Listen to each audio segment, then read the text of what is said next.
कोई डिफेंडर पे बैठा है, कोई मर्सिडीज पे बैठा है, तुम देख के उसको सोच रहे हो कि बताओ यार हमारे पास डिफेंडर नहीं है। शौर्य है, इससे बड़ी है डिफेंडर?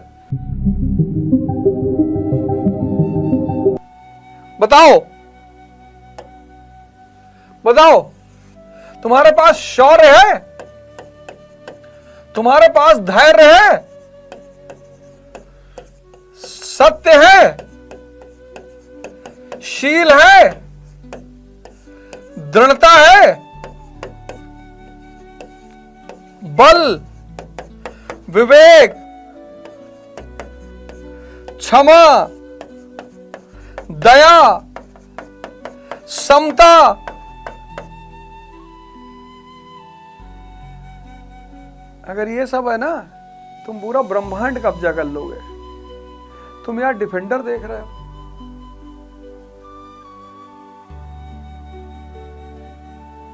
अरे लाइव नहीं होगी यार अमित, कैसी बात कर रहे हो तुम लोग यार, उल्टी सीधी बातें करते रहो। सब मत क्या करो, नहीं तो निकाल दूंगा ग्रुप से, जान लेना। ये जो बार बार तुम लोग लाइव पूछते रहते हो ना, मैं जिस दिन छोटे मोटे झूठ नहीं बोलता यार। तुम कैसी बातें सोचते हो तुम लोग?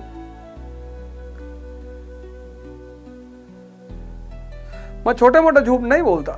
भगत सिंह एसोसिएशन में वही आदमी रहेगा जो छोटे मोटे झूठ नहीं बोलेगा।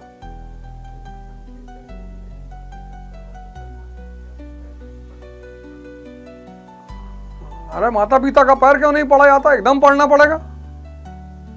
जन्म दिया है माँ ने, ऋण है। एक माँ जब बच्चा पैदा करती है तो मौत से गुजरती है, उस मौत के ऋण को चुका नहीं पाओगे चाहे जैसी माँ हो।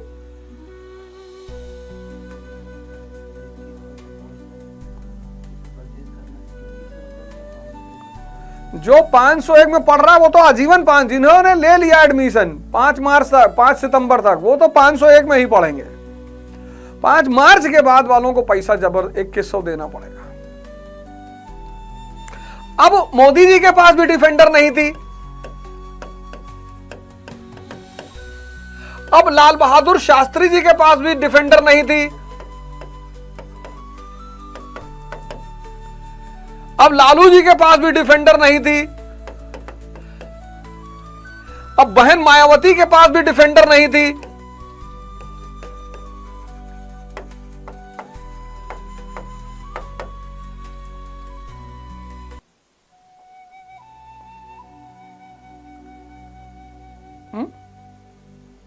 बताओ, लेकिन ये सब था ना। तुमको भी ये सब डेवलप करना है। किसके बल पर? शिक्षा के बल पर, पढ़ने के तरीके के बल पर, ध्यान के बल पर, योग के बल पर। मैं कराऊंगा, क्यों टेंशन ले रहे हो? तो सब लोग अपने अपने धर्म का धार्मिक ग्रंथ ले लो। कोई गीता ले ले, कोई रामचरितमानस ले ले, कोई बाइबल ले ले, कोई कुरान ले ले, कोई आदि ग्रंथ ले ले लो। रात में मोबाइल स्क्रॉल मत करो। हाथ पैर धुलना है, माता पिता को चरण स्पर्श करना ही करना है। फिर अपना ग्रंथ उठाना है, पढ़ना है, फिर निद्रा में जाना है, ध्यान की मुद्रा में, और सुबह 5 बजे उठ जाना है। मतलब 4 बजे उठना है, 5 बजे तक योग और ध्यान के लिए तैयार।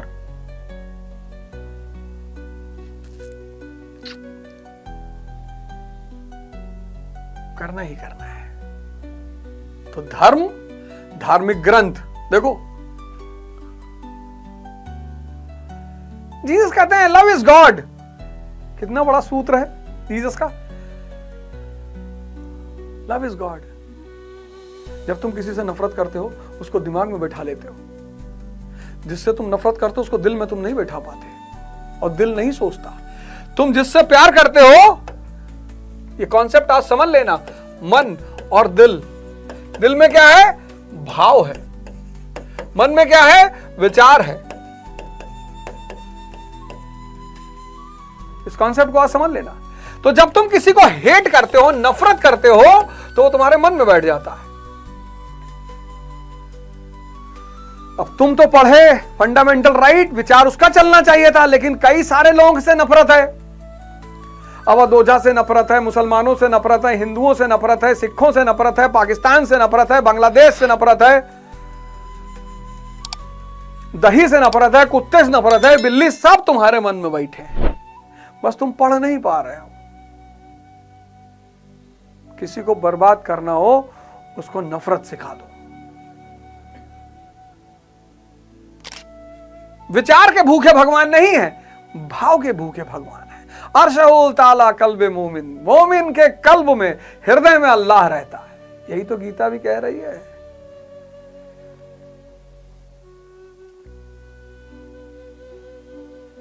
ये मत करो, ये मत करो, नहीं तो बर्बाद हो जाओगे। और कुछ करने की जरूरत नहीं, बर्बाद हो जाओगे, खत्म। किसी से मत करो।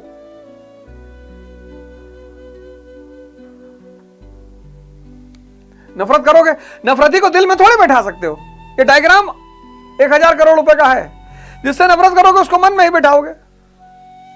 उसका जब भी याद आएगा उसके प्रति विचार चलने लगेगा, ऐसा है, वैसा है, फलाना है, बदला लेंगे, एक दिन दिखाएंगे इसको कि हम आईएएस बन सकते हैं, हम बताएंगे कि हम भी गाड़ी खरीद सकते हैं, हम बताएंगे कि हम ये हैं, हम फलाने हैं, हम सिकंदर हैं, हम अफलातून हैं। कुछ नहीं हो, क्या दिखाना किसी को।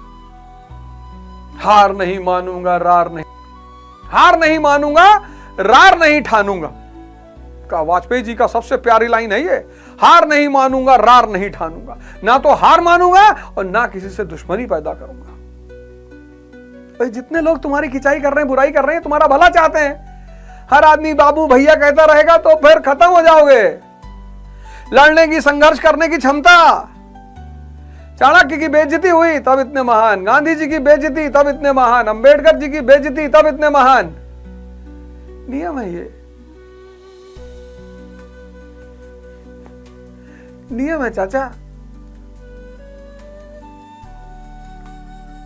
नियम है ये।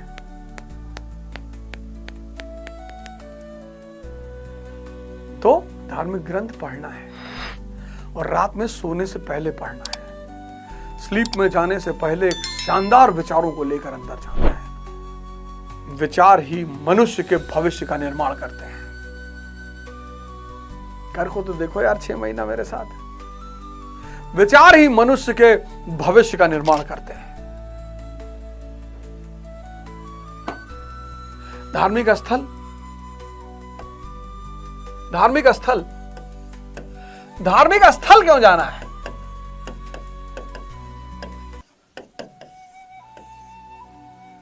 एनवायरमेंट के लिए।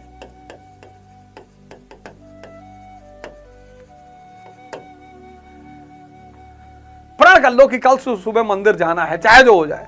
मस्जिद जाना है, गुरुद्वारा जाना है, चर्च जाना है। किसके लिए? एनवायरमेंट के लिए, संगत के लिए। वहां जाओगे 50 लोग और मिलेंगे, तुम्हें लगेगा अबे यार हम कितने बड़े अभागे थे यार, बताओ। और चले जाओ और थोड़ा सा पोछा लगा दो, सफाई कर दो, सेवा कर दो।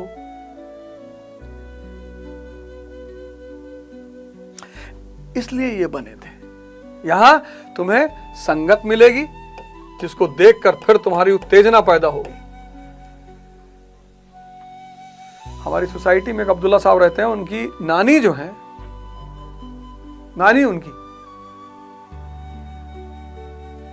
वो 3 बजे सुबह वॉक करने जाती हैं, 3 o'clock। देखो भैया बताओ क्लास चल रही है, कभी भी फोन करते हैं। संगत और सेवा है, धर्म, धार्मिक ग्रंथ और धार्मिक स्थल। एक क्या करेगा? तुम्हें नियम देगा। और क्या देगा? सिद्धांत। दूसरा क्या देगा? विचार देगा। तीसरा क्या देगा? डिसिप्लिन देगा। एक क्या देगा तुम्हें? नियम और सिद्धांत देगा। दूसरा क्या देगा? विचार देगा। तीसरा क्या देगा? डिसिप्लिन देगा। और ये तीनों मिलकर भगवान तो हो सकता ना बना पाए, भगवान जैसा जरूर बना देंगे। ये है इंपॉर्टेंस रिलीजन का। पर अगर तुम जागे हुए हो तब, अगर तुम बेहोशी में ये सब चीज कर रहे हो, यंत्रवत कर रहे हो, लोगों ने लोग क्या करते हैं, यंत्रवत करने लगते हैं चीजों को। यंत्रवत, शुरू में तो जागे रहते हैं, साइकिल चलाना सीखा, शुरू में जागरूक रहे, जब सीख गए तब चल रही है, विचार भी चल रहा है, सिगरेट भी पी रहे हैं, उसी कोल्ड ड्रिंक भी पी लिए, स्टंट भी कर दिए। इससे बचो, यंत्रवत होने से बचो। जागरूक, ध्यान, साधना। लोग कहते हैं ना, भैया हम बहुत मंदिर जाए, बहुत किताब पढ़े, धार्मिक ग्रंथ पढ़े भैया, हम 20 साल पढ़े भैया, हमें कुछ नहीं मिला। यंत्रवत करते हो तुम, मैकेनिकल तरह से करते हो, मशीन के रूप में बस करते जाते हो। शुरू में जागरण रहता है, जब तुम शुरू करते हो तो जागरण रहता है। तुम स्विमिंग करने गए, जब तक तुम स्विमिंग सीखे नहीं तब तक जागरण है, होश में हो कि कहीं डूब ना जाए। जहां तुमने सीख लिया, यंत्रवत,